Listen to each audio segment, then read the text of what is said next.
Is too much reflection of our outer world good for our inner minds? I'm Dre, and this is The Midnight Hour.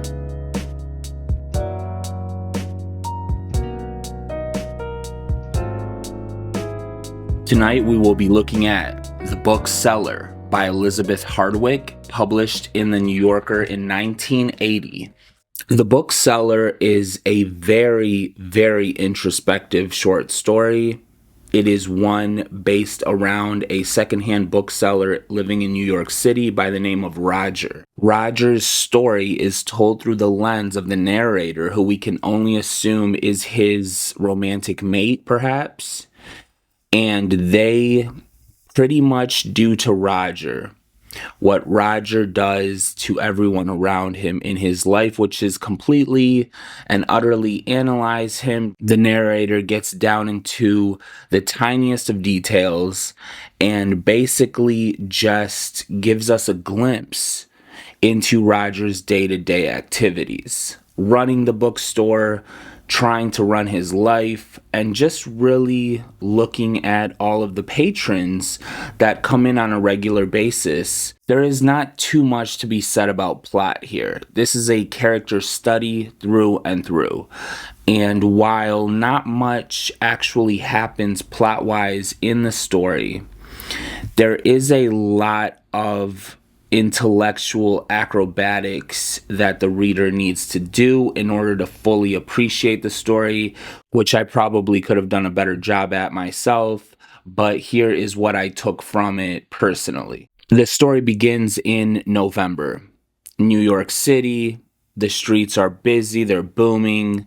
They are beaming with the type of energy only New York City has around the holidays. Roger owns a secondhand store on Columbus Avenue, and it is there that the story pretty much takes place. He lives in a flat right above the store, and he just goes on with his day-to-day life in a very ironic, detached sort of way. He never really gives into the moment, it feels like. There's always some quip, there's always some kind of joke to be had between him and the narrator that just kind of points to a picture of a lonely man, really. There is no huge change, there is no huge third act excitement that happens within this short story. It is a slice of life, and that's pretty much what we are dealt with the story. So because of that, I have looked at 4 passages that we're going to read, but we're just going to read one, comment on it a little bit, and then we're going to read the other 3, comment on those a little bit, and then return to our initial question. The first passage really deals with the introduction and with Hardwick's style, and I just really wanted to highlight it so that we could see what we were really getting ourselves into with the rest of the story, because this is a prime example of it. And I quote, November. People have stopped going to their country places for the weekend because, it is said, there is too much going on in the city. How true that is. At the opera, machines float swans across the back of the stage and hurl swords through the air. Ballet fans are gossiping on the mezzanine. The hardy are standing in furs or in fat jackets of spring garden pinks and purples in the long lines outside the movie houses. The city people are as strong as athletes, and in elevated spiritual condition too. Happy hours inside the darkened halls, with so many performing up front in a flood of light. Creamy faces on the screen, thin chiffons and heavy velvets on the stage. He leaping, and she folding her arms in dejection, like the wings of a bird. Another reaching so high, up, singing of her lover's treachery to the cause of her father. Saturday night, sold out. And that right there will show you that Hardwick is very poetic in her prose. Very poetic. But it is almost like a detached type of writing where she assumes the reader to to be already of a certain intellectual ilk, which this specific reader may or may not be, depending on the reference at hand. And it's almost like she tells half of a joke, and the reader is expected to know the punchline in advance. So that kind of writing is really tough to get through sometimes, because you constantly have to be doing that work on your end as the reader. You're never spoon-fed certain things that other writers may very well give you right off the bat.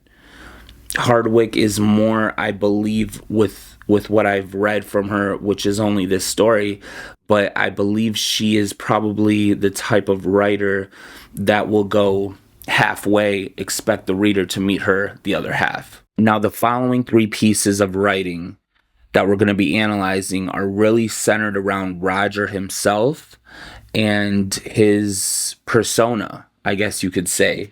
The first is, I quote, "He has his shop where he spends his waking hours, and when that is over, he goes upstairs to rest, like a peasant returning to his hut at sundown. Perhaps he sleeps on a pallet, wrapped in his winter sheepskin in the unthinkable darkness in which one imagines his bright daylight smile there someplace in the clutter, beaming away like a night lamp." End quote. So again, very poetic, very descriptive, depictive of the scene at hand. Let's read part 2, and it goes. "And then, looking up into the sky, in which lights from so many rooms flicker like yellow stars, Roger drifts for a moment into a mesmerized, speculative mode. In the rooms, he says, he imagines miserable calculations in every head nodding off to sleep, figures added and subtracted, dreams of selling the very space that held the bed upon which the sleeper's head restlessly lay in its blur of arithmetic. On the street, he has noticed that people keep turning around suddenly, as if future income taxes were brushing by, grazing coats like a pickpocket." End quote.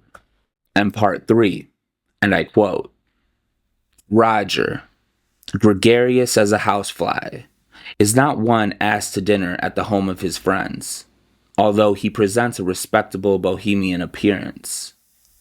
He has not accumulated anything for social use and is no more fit for the inside of things than a flowering bush. The byways of life have captured him, even captivated his mind, and it is possible to think that his contentment comes from never having to set out the dishes, watch the oven, make drinks, freeze ice, have coffee cups ready and table chairs assembled. And his curiosity is disarming, harmless, quickly satisfied, unassuming, wide rather than deep. It is a sort of credulous, favorable curiosity and surrounds him like heat." End quote. So with all of these things read, you can see that Roger seems to be very performative in his day-to-day life. His job, his style of dress, his entire life is of a very highbrowed nature. He lets himself wonder at other lives around him.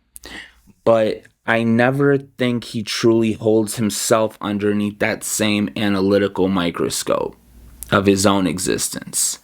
He never really takes that mirror and holds it up against himself and tries to see who he really is, why he acts the way he acts. He more so just projects that onto the outer world, like our initial question, which, to come back to, is too much reflection of our outer world good for our inner minds?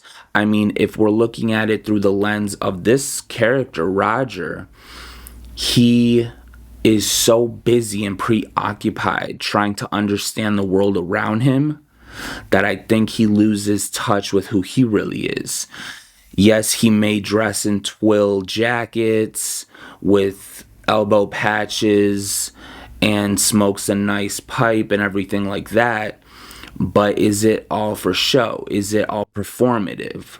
Does he do these things because he thinks that's what he should be doing? That's what he should be looking like and speaking like and acting like? Or are they really a part of him? Now, someone who owns a secondhand bookstore is obviously very well read, perhaps well traveled. But the question is Roger so well read to the point where he knows how to get to the core of human nature so well that he forgets to do it for himself? Does he forget how to analyze his own journey? He's so busy analyzing other people's around him. He's so busy analyzing these patrons, which, they name in the story. And he knows so much about their inner lives and so much about their inner quirks. But does he really know himself? And this narrator, who we're learning about Roger through, kind of hints at that. Elizabeth Hardwick's narrator really knows Roger perhaps better than Roger knows himself. And that's also something we have to ask ourselves when we're so deep in knowledge and we forget to nurture that connection within ourselves. At what point do our loved ones around us know us better than we know ourselves? And I feel like if Roger were to ever have asked his partner any type of question, his partner would be the first to tell him the truth. But Roger's not the type to ask questions about himself. He's so sure of himself. He's so sure of the twill jacket he's wearing with the elbow patches and the pipe he's smoking that he forgets to actually ask, is this all a facade? Is this a persona? Is this all performative at the end of the day? And these are things that we can take from stories like this, apply them to our own lives, and just wonder on it, meditate on it. Are we performative? Am I being performative right now? In a way, yes, because this is obviously a YouTube show and, you perform in some type of capacity, but am I still being myself while doing this? Is my true self still coming through? Or is it all an act? And that's, just something that we all have to ask ourselves at the end of the day. So that was our story for tonight. Like if you felt something, comment if you wrote something, and I will see you next time at the Midnight Hour.